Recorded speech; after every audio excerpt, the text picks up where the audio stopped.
இஸ்லாமிய கொள்கையை, தௌஹீதுடைய கொள்கையை கெடுக்கக்கூடிய மிக மோசமான ஷைத்தானிய விஷயங்கள் தான் சிஹர் செய்கிறதும், ஜோசியம் பார்க்குறதும், அல்லது அவற்றை ஈமான் கொள்வதும்.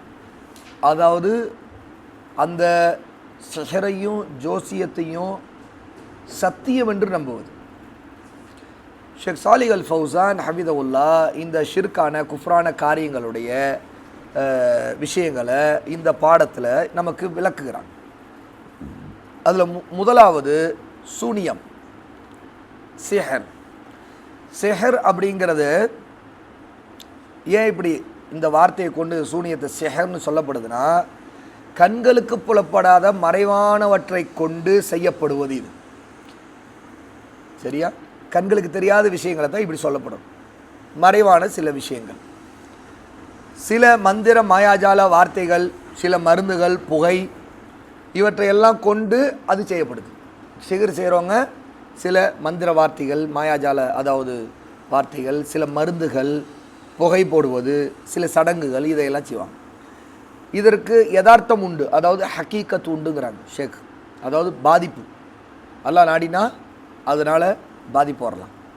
ஜின்னு ஷைத்தானை கொண்டு செய்வாங்க. உள்ளங்களிலும் உடம்பிலும் இது தாக்கத்தை ஏற்படுத்துகிறது. குடும்ப வாழ்வில் பிரிவு ஏற்படுகிறது. இவை ஏற்படுவதற்கு சூனியம் காரணம் என்றாலும் அல்லாஹ்வின் நாட்டப்படி தான் நடக்குது.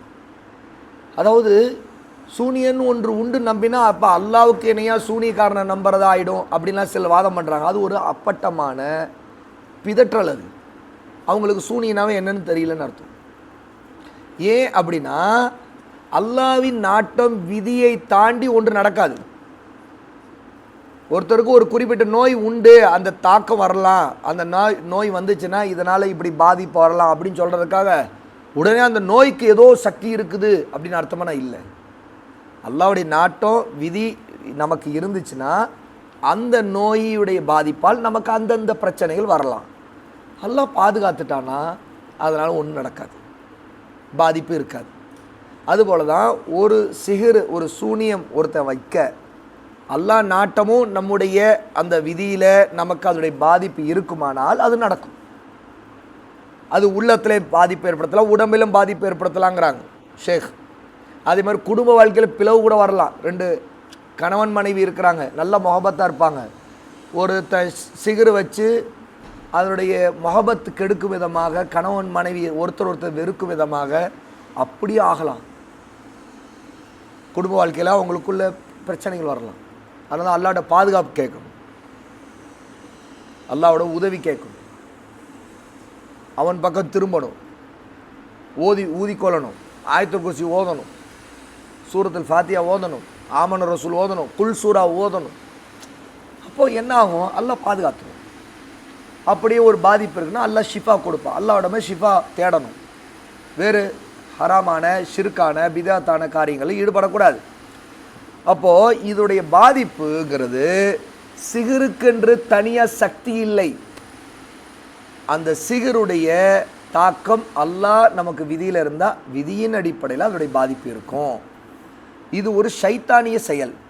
பெரும்பாலும் சூனியம் செய்ய ஷிர்கான வழிமுறைகள் தான் பயன்படுத்தப்படுகின்றன.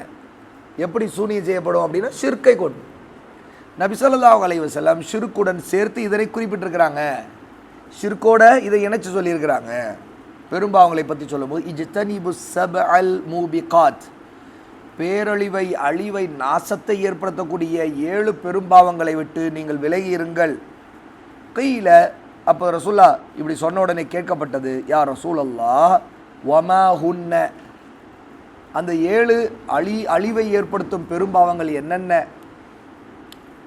கால ரசூல்லா சொல்கிறாங்க, அஷ்ஷிர்கு பில்லாஹி வஸ்ஸிஹ், அல்லாஹ்வுக்கு இணை வைப்பது, இன்னும் சூனியம் செய்வது அப்படின்னு சொல்கிறாங்க. அப்போது நல்லா தெரிந்துக்கணும், 7 பெரும்பாவங்களில் இதை ரசூல் ஸல்லல்லாஹு அலைஹி வஸல்லம் குறிப்பிட்டிருக்காங்க. அபூ ஹுரைரா ரலியல்லாஹு அன்ஹு இந்த ரிவாயா, இந்த ஹதீஸ் சஹீஹுல் புகாரி 2766வது ஹதீஸாக இடம்பெறுது.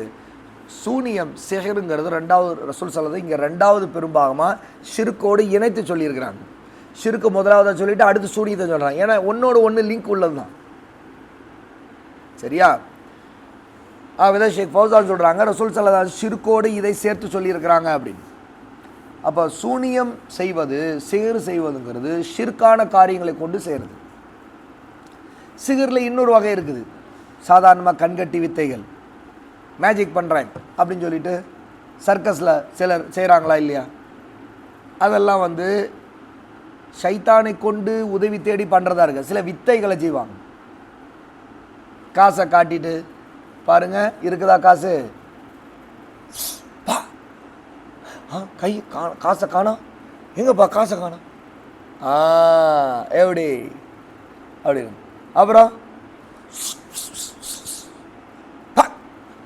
காசு வந்துடுச்சு. இதெல்லாம் என்னென்னா இதெல்லாம் வித்தை. அதாவது நம்ம கண்ணை அது ஒரு சில செகண்டில் டக்கு நம்ம பார்க்காத மாதிரி அதை மறைக்கிறது, வெளிப்படுத்துறது. அப்போ அவங்க அது எப்படி அதுக்கான ட்ரிக்கில் அவங்க முன்னாடியே பிளான் பண்ணியிருப்பாங்க. இப்படி பண்ணணும், அவங்க போடுற ஆடையே அதுக்கு தகுந்த மாதிரி இருக்கும். அல்லது அவங்க விரல் கை எப்படி அது இது பண்ணும்போது எப்படி அதை வந்து மறைக்கணும், டக்குன்னு அந்த டைமில் அப்படி பண்ணும்போது இன்னொரு கைக்கு எப்படி மாற்றணும், அப்படி திரும்போது இப்படி இது அப்படின்னு பண்ணும்போது இந்த கை பக்கத்தில் வரும்போது கையில் டக்குன்னு மாற்றிருப்பாங்க. அப்படி எப்படி போச்சு பாத்தியா, எங்க அந்த கையை காட்டுங்க. அப்போ இப்படி கை வச்சிருக்கும் போது இந்த கைக்கு மாற்றிட்டாரோ அப்படின்னு நினைக்கிற டைம் பார்த்து அவங்க அந்த கேள்வி கேட்குறதோ அது சுதாரிக்கிற டைமில் பாருங்கள் அதுக்குள்ளே டக்குன்னு உள்ளே நுழைஞ்சிருப்பாங்க. அல்லது ஏதோ அது அவங்களுக்கு டெக்னிக்ஸ், அது அந்த ட்ரிக்குகள் தெரியும். இதை வந்து நம்ம குஃப்ருன்னு சொல்ல மாட்டோம், ஆனால் இந்த மாதிரி செய்கிறது ஹராமுன்னு சொல்லுவோம். ஏன்னு கேட்டால் இதெல்லாம் வந்து ஒருத்தருக்கு மனித சக்திக்கு அப்பாற்பட்ட சில விஷயங்களில் இருக்கிற போது ஒரு நம்பிக்கையை மக்கள்கிட்ட ஏற்படுத்துறதுக்குல்ல. ஆக இதெல்லாம் வந்து பொய். இதெல்லாம் வந்து மக்கள்கிட்ட இப்படிப்பட்ட காரியங்களை செய்து ஒரு ஏமாத்துதல் செய்யக்கூடாது, அதை கொண்டு சம்பாதிக்கிறது கூடாது, ஹராம். அந்த சம்பாத்திய ஹராம். இது வந்து குஃப்ருங்கிற லெவலில் இல்லை, ஏன்னா ஜின்களை கொண்டு இது செய்கிறதில்லை. ஆனால் சில விஷயம் ஜின்களை கொண்டு செய்கிறது இருக்கும். அதெல்லாம் சிகர் செய்கிறவங்க அந்த பிளாக் மேஜிக், அதான் பிளாக் மேஜிக்னு அதை சொல்லுவாங்க. இதை வெறும் மேஜிக்னு சொல்லுவாங்க, அது பிளாக் மேஜிக். ஏன்னா ஷைத்தான், ஜின்னு, டெவில்ஸ் அதை கொண்டு செய்வாங்க. 2 முறைகளில் சூனியமானது ஷிர்க் என்ற வட்டத்தில் நுழைந்து விடுகிறது. ஷேக் ஃபௌசான் சொல்கிறாங்க, முதலாவது சூனியம் செய்வதற்காக ஷைத்தான் பயன்படுத்தப்படுகின்றான். இது விஷயத்தில் ஷைத்தானின் உதவியை பெறுவதற்காக சூனியக்காரன் ஷைத்தான் விரும்பக்கூடியதையெல்லாம் செய்வான். சூனியத்தை கற்றுக் கொடுப்பதும் ஷைத்தான் தான். வலகின்ன ஷயாத்தீன கஃபரு யுஅல்லிமூன அன்னாஸ ஸிஹர். ஷைத்தான்கள் தான் காஃபிர்களானார்கள், அவர்கள் தான் மனிதர்களுக்கு சூனியத்தை கற்றுக் கொடுத்தார்கள் அப்படின்னு அல்லாஹ் தஆலா சூரா பக்ரா 2வது சூராவுடைய 102வது ஆயத்தில் சொல்கிறாங்க. அதாவது மனிதர்களுக்கு இன்னைக்கு வரைக்கும் நிறைய சூனியம் சிகர் செய்கிற முறைகள் கற்றுக் கொடுக்கப்படுது. இது எப்படின்னா ஷைத்தான்கள் தான், ஜின்கள் தான் இப்படி ஒருத்தர் இன்னொருத்தர் வழியாக கற்றுக் கொடுக்குறாங்க. ஜின்களை உதவி தேடி கற்றுக்கிறாங்க. ஜின்களை வணங்குறது, உதவி கேட்கறது, சில அமானுஷிய அப்படி சில மந்திரங்கள், நட்ட ராத்திரியில் சுடுகாட்டில் போய் உட்காந்து ஜெபிக்கிறது, தவம் பண்ணுறது, இப்படி பண்ண ஷைத்தான் ஜின்கள் ஒருத்தர் மேலே இறங்குறது, அவன் பேசுறது, இப்படி சூனியங்கள் சிகர் செய்கிற முறைகள் ஷைத்தான்கள் கற்றுக் கொடுக்குறாங்க. இதை செய்ய அவன் மனசில் போடுறது, அவன் அதை மாதிரி செய்வான். இது ஷைத்தானை வணங்குறவங்க உதவி தேடுறது, இது தெளிவாக ஷிர்க். 2வது சூனியம் செய்வோர் மறைவான ஞானம் தமக்கு இருப்பதாக வாதிடுகிறார்கள். இதன் காரணமாக அவரது விஷயத்தில் அல்லாஹ்வையும் அவங்க சேர்த்துக்கொள்கிறாங்க. இதுவும் குஃபுர், வழிகேடு. வலகத் அலிமு லமன் இஷ்தராஹு மா லஹு ஃபில் ஆகிரத்தி பின் ஹலாக். சூனியத்தை விலை கொடுத்து வாங்கி கொண்டவர்களுக்கு மறுமையில் யாதொரு பாக்கியமும் இல்லை என்பதை அவர்கள் நன்கு அறிந்திருப்பார்கள். இதுவும் அதே சூறாவில் அதே ஆயத்தில் அல்லாஹ் தஆலா சொல்கிறான். அப்போது இவ்வாறு இருந்தால் இது அல்லாஹ்வின் நம்பிக்கை, அல்லாஹ்வின் மீதான நம்பிக்கை, இஸ்லாமிக் கொள்கை தகர்க்கக்கூடிய குஃப்ரும் ஷிர்க்கும் தான் என்பதில் எந்த சந்தேகமும் இல்லை. சூனியம் செய்யக்கூடியவர்களை கொலை செய்வது கடமையாயிடுவது. இஸ்லாமிய ஆட்சியாளர் இருந்தால் என்ன செய்வார்? சூனியம் ஒருத்தர் செய்கிறவன் தெரிஞ்சால் அவனுக்கு வெட்டிடுவார், தலை வெட்டிடுவார். இதுதான் இஸ்லாமிய தண்டனை. சூனியக்காரனுக்குள்ள தண்டனை இதுதான். நபித்தோழர்களும் அவர்களை கொலை செய்திருக்கிறார்கள். அதாவது ரசூல்லா மட்டும் இல்லை, சஹாபாக்களும் அவங்க ஆட்சியில் அறிந்து அவங்கள கண்டுபிடிச்சா சூனியக்காரர்களை கொலை செய்திருக்கிறாங்க. சரியா? ஆனால் இன்றைய காலத்தில் மக்கள் சூனியக்காரன் விஷயத்தில் அலட்சியமாக பொடுபோக்காக இருக்கிறார்கள். சிலர் அதை ஒரு பெருமைக்குரிய கலை என்று பேசுகிறார்கள், நம்புகிறார்கள். சூனியம் செய்யக்கூடியவர்களுக்கு சன்மானங்களும் வழங்கப்படுகின்றன, அவர்கள் காட்டக்கூடிய வித்தை தந்திரம் அதெல்லாம் பார்த்து. சூனியம் மந்திரம் போன்றவற்றை கண்டுகளிக்க ஆயிரக்கணக்கான மக்கள் ஒன்று கூடுகிறார்கள். ஷேக் ஃபௌசான் இப்போ சொல்கிறாங்க, அந்த அவங்க செய்யக்கூடிய காரியங்களில், அதாவது சாதாரண மேஜிக்கே ஷேக் ஃபௌசான் இங்கே குறிப்பிட்றாங்க, அதுவும் பெரிய பாவம்தான். அப்படிங்கிறனால உண்மையில் இது மார்க்க விஷயங்கள் எந்தளவு அறிவிலிகளாக முட்டாள்களாக மக்கள் இருக்கிறார் என்பதை காட்டுது. அதனால தான் நம்ம இந்த சர்க்கஸ் மேஜிக் ஷோ அப்படிலாம் போடுறாங்களே, அந்த மேஜிக் ஷோலாம் போகக்கூடாது, ஹராம். என்ன தான் செய்கிறாங்கன்னு பார்க்குறோம், அதுவும் போகக்கூடாது, தவிர்த்தணும். அதெல்லாம் சைத்தானி வேலைன்னு சொல்லிட்டு நம்ம அதுக்கு எதிராக தான் சொல்லணும். சில நேரத்தில் அதில் அவங்களுடைய குட்டுக்கள் அவங்களுடைய தில்லு முள்ளில் அம்பலப்படுத்த வேண்டியது இருந்து அம்பலப்படுத்துவதாக இருந்தால் அம்பலப்படுத்தலாம், அது தப்பு இல்லை. சரியா?